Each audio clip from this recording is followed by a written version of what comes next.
성도님들 지난밤 평안하셨습니까? 목요일입니다. 다 같이 사도신경으로 우리의 신앙을 고백합니다. 나는 전능하신 아버지 하나님, 천지의 창조주를 믿습니다. 나는 그의 유일하신 아들, 우리 주 예수 그리스도를 믿습니다. 그는 성령으로 잉태되어 동정녀 마리아에게서 나시고 본디오 빌라도에게 고난을 받아 십자가에 못 박혀 죽으시고 장사된 지 사흘 만에 죽은 자 가운데서 다시 살아나셨으며 하늘에 오르시어 전능하신 아버지 하나님 우편에 앉아 계시다가 거기로부터 살아있는 자와 죽은 자를 심판하러 오십니다. 나는 성령을 믿으며 거룩한 공교회와 성도의 교제와 죄를 용서받는 것과 몸의 부활과 영생을 믿습니다. 아멘. 오늘 우리가 함께 나눌 말씀은 창세기 28장 10절에서 마지막 22절까지입니다.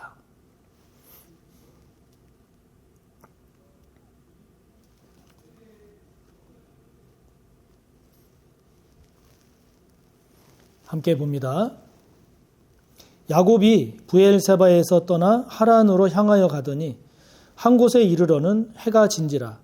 거기서 유숙하려고 그곳에 한 돌을 가져다가 베개를 삼고 거기 누워 자더니 꿈에 본즉 사닥다리가 땅 위에 서 있는데 그 꼭대기가 하늘에 닿았고 또 본즉 하나님의 사자들이 그 위에서 오르락 내리락 하고 또 본즉 여호와께서 그 위에 서서 이르시되 나는 여호와니 너의 조부 아브라함의 하나님이요 이삭의 하나님이라. 내가 누워 있는 땅을 내가 너와 내 자손에게 주리니 내 자손이 땅의 티끌같이 되어 내가 서쪽과 동쪽과 북쪽과 남쪽으로 퍼져나갈지며 땅의 모든 족속이 너와 내 자손으로 말미암아 복을 받으리라. 내가 너와 함께 있어 내가 어디로 가든지 너를 지키며 너를 이끌어 이 땅으로 돌아오게 할지라. 내가 내게 허락한 것을 다 이루기까지 너를 떠나지 아니하리라 하신지라. 야곱이 잠이 깨어 이르되 여호와께서 과연 여기 계시거늘 내가 알지 못하였도다. 이에 두려워하여 이르되 두렵도다 이곳이여 이것은 다름 아닌 하나님의 집이요 이는 하늘의 문이로다 하고 야곱이 아침에 일찍이 일어나 베개로 삼았던 돌을 가져다가 기둥으로 세우고 그 위에 기름을 붓고 그곳 이름을 베델이라 하였더라. 이 성의 옛 이름은 루스더라. 야곱이 소원하여 이르되 하나님이 나와 함께 계셔서 내가 가는 이 길에서 나를 지키시고 먹을 떡과 입을 옷을 주시어 내가 평안히 아버지 집으로 돌아오게 하시오면 여호와께서 나의 하나님이 되실 것이요 내가 기둥으로 세운 이 돌이 하나님의 집이 될 것이요 하나님께서 내게 주신 모든 것에서 10분의 1을 내가 반드시 하나님께 드리겠나이다 하였더라. 아멘.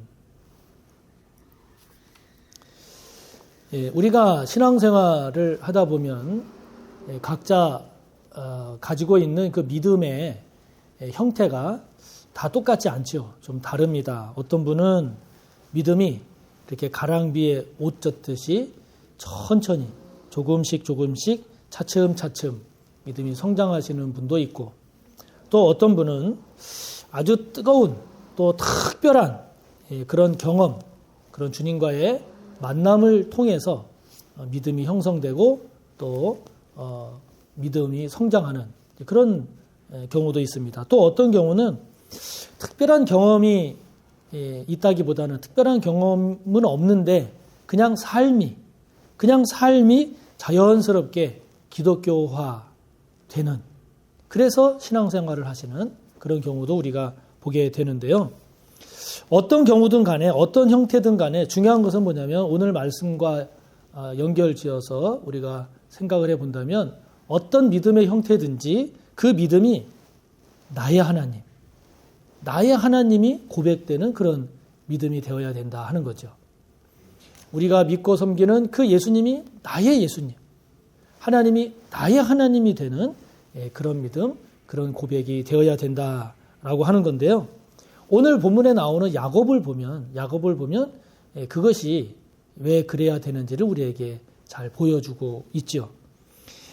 지금 야곱이 지금까지 살고 있던 브엘세바를 떠나서 저 북쪽 멀리 있는 외삼촌 라반이 있는 하란으로 갑니다. 그 10절에 보면 야곱이 브엘세바에서 떠나 하란으로 향하여 가더니 그러잖아요. 근데 이렇게 한 줄로 이렇게 표현되어 있습니다만은 사실 이렇게 브엘세바에서 지금 하란을 향해 떠나가는 야곱의 모습은요, 여러 가지가 지금 여러 가지 의미가 복합되어 있습니다. 지금 야곱은 처음 집을 떠나 살게 되는 거죠. 처음 집을 떠나 살게 되는데 그것도 이제는 그야말로 세상에 홀로 던져진 것과 같은 그런 느낌, 그런 상황으로 지금 내몰려서 야곱이 가고 있는 겁니다. 처음으로 집을 떠나서 이제는 이 세상에 홀로 던져진 것과 같은 그 느낌으로 나서는 하란을 향해 가고 있는 야곱의 마음속에는 두려움도 있었을 겁니다. 그리고 앞으로 자신이 어떻게 될지 불안감도 있었을 것이고, 그리고 앞으로의 자신의 미래가 어떻게 될 것인지 얼마나 불확실한 그런 생각에 고민이 많았겠습니까? 앞으로 살아갈 것, 전개될 것들이 염려될 수도 있었을 것이고, 그리고 형 에서를 속여서 장자권과 축복권을 빼앗은 그 일에 대해서 아마 후회도 하지 않았을까요? 자책하지도 않았을까요? 괜히 그랬다. 그리고 지금 이렇게 홀로 외롭게 걸어가고 있는 이런 외로움과 고독도 밀려왔겠죠. 이렇게 지금 하란을 향해 가고 있는 이 야곱이 어느 한 곳에서 이제 돌을 베개 삼아 자다가 꿈을 꾸죠. 꿈에서 사닥다리 환상을 보지 않습니까? 그 사닥다리 환상 가운데 이 야곱이 하나님의 음성을 듣습니다. 그 음성을 통해서 하나님께서 이 야곱에게 땅에 대한 약속을 주십니다. 그리고 자녀들에 관한 복, 자녀의 복을 약속해 주십니다. 그리고 그 하나님께서 야곱, 너와 내가 함께 있겠다, 늘 같이 있겠다라고 하는 임마누엘의 약속도 하나님께서 해 주시지요. 이렇게 꿈을 통해서 하나님의 음성을 들은 이 야곱이 잠에서 깹니다. 잠에서 깼을 때 그때 비로소 야곱이 깨닫게 되는 거죠. 그때 비로소 야곱이 고백을 하게 됩니다.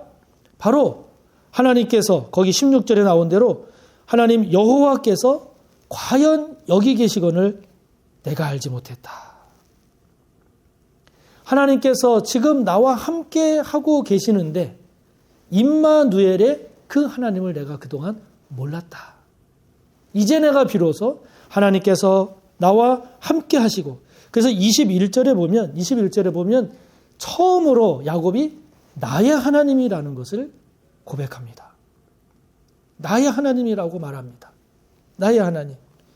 이 야곱이 지금 나의 하나님이라고 이렇게 처음 고백하게 되는 이 고백은요, 그냥 형식적으로, 그냥 모태신앙인으로 이게 아니라 비로소 실질적으로, 인격적으로, 그리고 진심으로, 그리고 부모 신앙에 따른 그런 습관에 된 그것이 아니라 주체적으로 스스로 하는 그러한 신앙 고백이 된 거죠. 이 뒤에 창세기 35장에 가면 이른바 세겜 사건이라는 게 벌어집니다. 딸 디나가 그 강간당해서 벌어지는 그 내용들이죠. 그 위기에 처했을 때 이 야곱이 오늘 본문에 나오는 이 일을 다시 한번 확인하는 것을 통해서도 오늘 이 야곱에 벌어진 이 일이 얼마나 중요한 사건이었는지를 우리가 다시 한번 알게 됩니다. 야곱에게 그만큼 중요한 사건이 된 거죠. 야곱은 오늘 본문의 이 사닥다리 환상을 통하여 듣게 된 하나님의 음성, 그리고 그 음성을 통해서 깨닫게 된 자신과 하나님과의 관계, 그리고 그 하나님에 대해서 이제 야곱이 믿고 고백하게 됨으로써 처음으로 이제 야곱이 고백하는 나의 하나님, 야곱이 고백하는 나와 함께 하시는 하나님, 그 하나님께 이제 야곱이 22절에 보면 11조를 서원합니다. 하나님이 하라고 한 것도 아닙니다. 하나님께서 이렇게 해야 한다 말씀하신 것도 아닙니다. 그 하나님에 대한 깨달음, 하나님과의 만남, 하나님께서 주신 언약, 그것에 대한 감사로 이 야곱 스스로가 하나님께 11조의 서원을 하게 되는 거죠. 자, 여러분, 이러한 야곱의 오늘 사건, 야곱의 고백, 야곱의 모습을 보면서 저와 여러분에게도 이것을 적용해 볼 때 저와 여러분에게 나의 하나님이라는 고백이 있습니까? 부모님의 하나님, 그냥 고백하라고 하니까 그동안 따라했던 그냥 따라한 그런 고백, 이게 아니라 나의 하나님, 나의 주님, 이 고백이 저와 여러분에게 있는지요? 오늘 야곱이 비로소 처음 고백하게 되는 하나님께서 나와 함께 하시는구나 라고 하는 이 임마누엘의 고백이 저와 여러분에게 있는지요? 하나님은 나와 함께 하시는 하나님입니다. 하나님은 오늘도 나와 함께 하십니다. 이 임마누엘의 하나님, 나와 함께 하시는 하나님, 이 고백이 있으신지요? 뿐만 아니라 하나님께서 저와 여러분에게 주신 약속, 하나님께서 저와 여러분에게 베풀어 주신 은혜, 복, 이것들을 헤아려 볼 때 하나님께서 말씀하셔서가 아니라 하나님께서 그렇게 해야 한다 해서가 아니라 저와 여러분이 감사해서 저와 여러분의 자발적인 결단으로 하나님께 11조를 드리는 그러한 믿음으로 나아가고 있는지요? 혹은 그와 같은 헌신, 그와 같은 충성, 그와 같은 결단이 저와 여러분에게 있는지요? 저도 이렇게 돌이켜보면 참 잊을 수 없는, 그리고 지금까지도 계속 저의 신앙과 삶에 영향을 끼치고 있는 몇 가지 사건들, 체험들, 깨달음들이 있습니다. 그러한 것들이 미약하지만, 부족하지만 오늘의 신앙에도 계속해서 생명력을 공급하고 부족한 신앙을 지탱해주고 붙들어주는 그런 힘이 됨을 깨닫게 됩니다.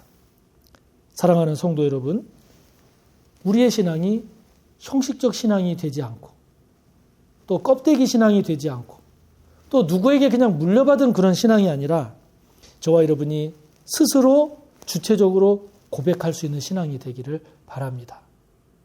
저와 여러분이 우리의 신앙을 간증할 수 있는 그런 믿음이 되기를 바랍니다. 그래서 나의 하나님, 나와 함께 하시는 그 하나님, 그 주님, 그 고백으로, 그 믿음으로 사는 저와 여러분 모두가 꼭 되시기를 축복합니다.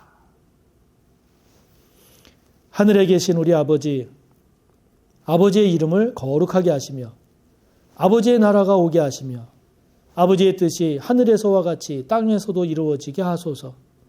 오늘 우리에게 일용할 양식을 주시고 우리가 우리에게 잘못한 사람을 용서하여 준 것 같이 우리 죄를 용서하여 주시고 우리를 시험에 빠지지 않게 하시고 악에서 구하소서.